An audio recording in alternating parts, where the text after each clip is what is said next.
एक माँ के एक झूठ ने दुनिया को एक महान प्रतिभा दे दी। लेकिन ये कोई साधारण झूठ नहीं था, ये एक बच्चे का भविष्य बदल देने वाला झूठ था।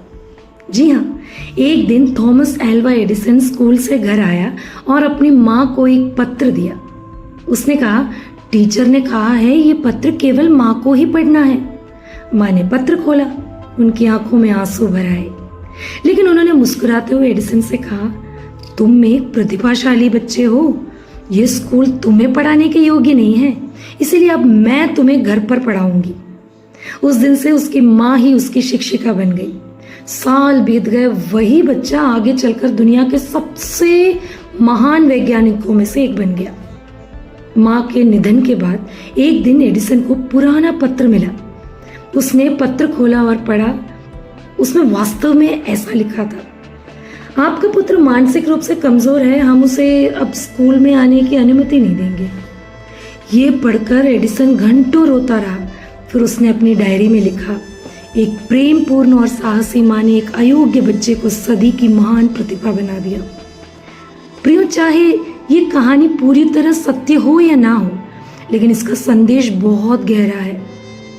एक माँ अपने बच्चे की कमियों से ज्यादा उसकी संभावनाओं को देखती है।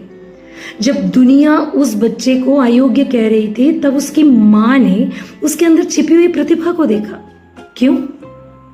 क्योंकि एक माँ का प्यार केवल ये नहीं देखता कि ये बच्चा आज क्या है, बल्कि यह भी देखता है कि वह कल क्या बन सकता है। लेकिन दोस्तों, यदि एक माँ अपने बच्चे के भविष्य को इतनी गहराई से देख सकती है, तो सोचिए उस परमेश्वर का प्रेम कितना महान होगा जिसने हमें बनाया है। जब सब लोग गिदयोन को एक साधारण और डरा हुआ व्यक्ति समझते थे, परमेश्वर ने उसे पराक्रमी वीर कहा। जब दाऊद केवल भेड़ें चराने वाला एक चरवाहा था, परमेश्वर ने उसमें एक राजा देखा। दुनिया वर्तमान को देखती है, लेकिन परमेश्वर भविष्य को देखता है। दुनिया आपकी कमियां गिनाती है, लेकिन परमेश्वर आपकी संभावनाओं को देखता है।